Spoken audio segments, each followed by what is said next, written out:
안녕하세요. 한류의 신과 해외 반응을 소개하는 한류클라스TV입니다.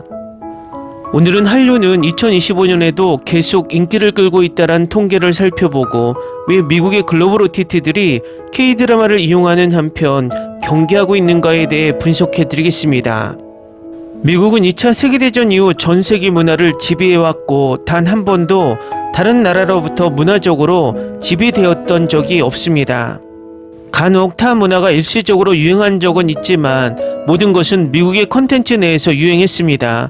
팝, 미국 드라마, 영화 시장 내에서 다른 문화가 섞여서 유행한 적이 전부입니다. 예를 들어 팝 시장은 남미 음악이나 레게 음악이 잠시 스쳐 지나갔지만 미국 시장을 지속적으로 지배한 경우는 없었고, 영화 시장에서는 홍콩의 무협이 인기를 끌거나 홍콩의 영화가 직접 수입되어 인기를 끌기보다는 홍콩의 액션 형식과 배우들을 미국으로 직접 데려와 미국 영화에 녹여냈습니다. 그런 영화는 킬빌이나 와호장룡이 대표적입니다. 이처럼 미국은 전세계 유행하는 문화를 미국으로 가져와 미국 엔터테인먼트라는 용광로에 집어넣고 미국의 문화로 만드는 작업을 그동안 꾸준히 해왔습니다. 하지만 지금까지 이 소프트 파워 면에서 단 한 번도 1위 자리를 빼앗기지 않았던 미국이, 그것도 미국의 주력 콘텐츠인 영화, 드라마, 팝에서 경쟁 상대를 만나는 것은 K 콘텐츠가 미국 역사상 유일합니다. 처음에 미국도 아시아에서만 지배하는 아시아형 문화 콘텐츠를 호의적으로 받아들이고 다른 문화들이 미국에 들어와 미국 문화에 흡수된 것처럼 한국 문화 또한 미국 문화에 흡수될 것으로 예상했을 것입니다. 그래서 BTS를 부르고 블랙핑크를 부르고 기생충에 아카데미상을 주고 빌보드상을 주는 것에 인색하지 않았습니다. 그러다 시간이 지나고 K 콘텐츠가 미국 문화에 흡수되거나 종속될 줄 알았지만 하나의 문화로 미국에 서서히 스며들자 미국은 상당히 당황한 듯 보였습니다. 그래서 K-팝이 특히 BTS가 미국 빌보드 순위를 장악하자 빌보드 순위 집계 방식을 바꾸고 K-팝 카테고리를 따로 만들어 미국 팝 차트에서 분리해 버렸습니다. 그리고 미국 글로벌 OTT 넷플릭스는 오징어 게임의 성공으로 글로벌 OTT 1위 자리를 굳건히 하고도 순위 집계 방식을 바꿔서 K-드라마들이 순위에 올라가는 것을 제약하고, 심지어 전세계 동시에 방영해야 할 K 콘텐츠들을 순위 상위권으로 올라가는 것을 제약하기 위해 예고편 홍보도 줄이고 시간차 차별 방영이라는 방식으로 대륙별로 방영 시기를 나눠서 방영을 시도하고 있습니다. 하지만 문화란 물과 공기와 같아서 엉뚱한 순위 집계 방식으로 미국 콘텐츠가 K 콘텐츠보다 우위처럼 보이게 아무리 전세계 사람들에게 가스라이팅을 해도 좋은 콘텐츠는 늦더라도 찾아보게 된다는 것입니다. 넷플릭스는 오징어 게임 시즌2의 첫 5일 조회수가 6,800만 회를 기록하며 2020년 세운 기존 첫 주 시청 기록을 경신했다고 발표했고, 작년 12월 26일 공개 이후 이 프로그램은 현재 2억 6,500만 회가 넘는 오징어 게임 시즌1에 이어 넷플릭스에서 두 번째로 인기 있는 비영어권 TV 프로그램이 되었습니다.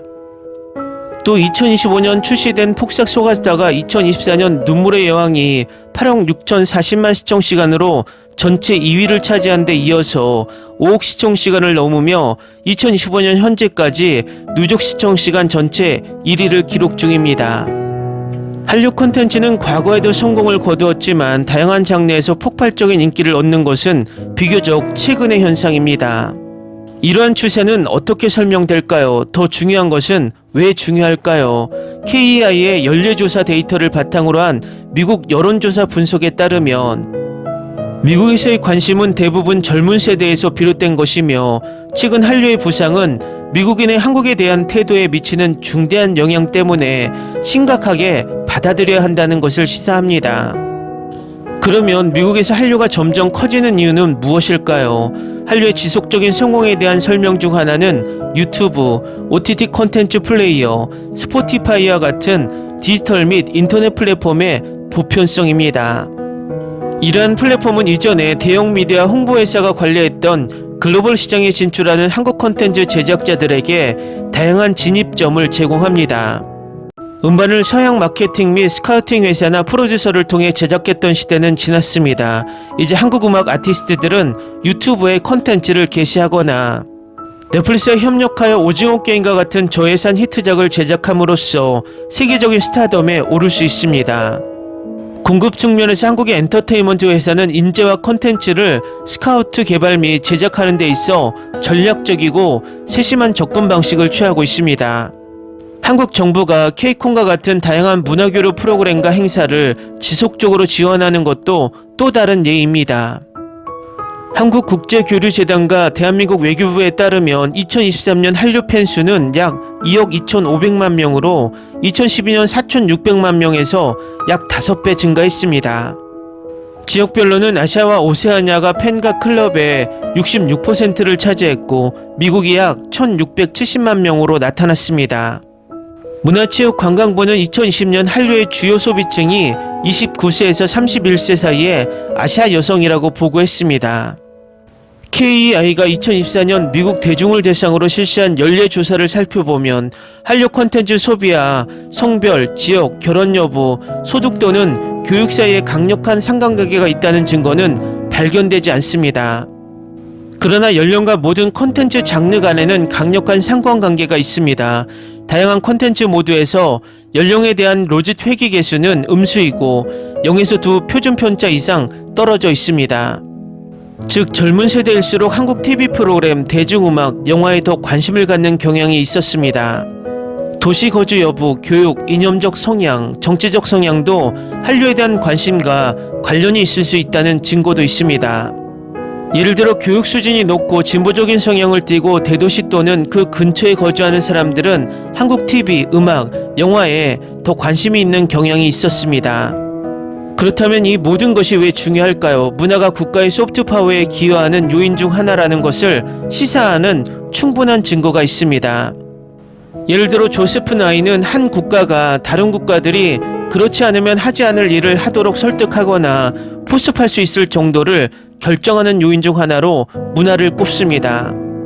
한국의 소프트파워와 한국 문화 콘텐츠의 기여 역할에 대한 인상은 문화가 유일한 요인은 아니지만 중요한 요인이 될 수 있음을 시사합니다.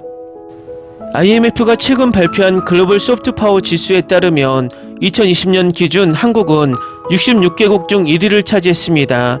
또 다른 연구에 따르면 한국은 지난 5년간 소프트파워 부문 상위 10에서 15% 국가에 꾸준히 속해 왔습니다. 한국의 소프트파워에 대한 이러한 평가와 유사한 평가가 문화 콘텐츠에 영향을 받는지 확인하는 한 가지 방법은 한류에 대한 소비 및 애정과 한국의 세계적 영향력에 대한 호감도에 대한 인식 사이에 긍정적인 연관성이 있는지 평가하는 것입니다. KEI 데이터는 문화 콘텐츠가 한국의 소프트파워에 기여한다는 견해를 뒷받침하는 증거를 제공합니다. 모든 인구 통계학적 요인을 고려한 후 한류에 대한 친숙함이나 팬임은 한국의 호감도와 영향력에 대한 긍정적인 견해에 상당한 영향을 미치는 것으로 나타났습니다. 회귀 개수는 양수이고 0에서 2 표준 편차 이상 떨어져 있습니다. 또한 확립된 통념에 따라 문화적 요인은 미국의 대중이 한국의 세계적 영향력과 호감도에 대해 갖는 태도의 총 분산에서 5에서 9%를 차지합니다. 즉 문화는 그 이야기의 일부일 뿐입니다. 한국 문화 콘텐츠는 전 세계적으로 주목을 받고 있으며 2025년에는 더 많은 콘텐츠가 추가될 예정이어서 미국에서의 영향력은 더 커질 것으로 예상됩니다. 한국에 대한 관심 증가와 팬층 확대는 한국 엔터테인먼트 산업의 기록적인 수익으로 이어졌을 뿐만 아니라 국제 무대에서 한국의 브랜드 이미지도 향상시켰습니다. 특히 워싱턴의 새 행정부의 요구로 인해 한미 관계가 어려움에 직면할 수 있는 올해는 더욱 의미 있는 해입니다. 한국의 정치 및 외교 정책의 어려움을 극복해 나간다면 한류의 지속적인 성공은 이러한 어려움을 극복하는 데 큰 힘이 될 수 있습니다. 중국 젊은이들이 한류에 빠지자 한한령을 내려서 한국 콘텐츠를 막고 있지만 중국 젊은이들은 오히려 음성적인 방법으로 한국 콘텐츠를 더 많이 몰래 듣고 보면서 한류에 더 깊이 빠지고 있습니다. 중국은 공산국이기 때문에 문화를 강제적으로 막을 수 있지만 미국은 민주주의 자유를 강조하기 때문에 중국처럼 강제로 밀려오는 한류를 막을 수 없습니다. 결국 미국은 팝 순위나 드라마 순위처럼 순위 집계 방식을 바꾸는 간접적인 방법으로 한류를 제한하고 있다는 것입니다.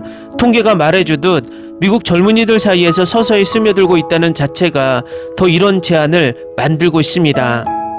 중요한 것은 미국의 거대 자본, 특히 OTT의 K 콘텐츠가 더 깊이 지배당하기 전에 우리 콘텐츠가 우리의 자본으로, 우리의 OTT로 방영되어야 제주는 곰이 부리고 돈은 왕서방이 버는 구조를 빠른 시일에 탈피한다는 것입니다. 한류 클래스 TV는 한류 외신과 해외 반응을 꾸준히 쫓아가 보겠습니다. 재밌게 잘 보셨나요? 여러분의 구독, 좋아요, 댓글, 알림 설정은 컨텐츠 제작에 큰 힘이 됩니다. 그리고 항상 하시는 일마다 대박 나시고 행복하시길 바랍니다.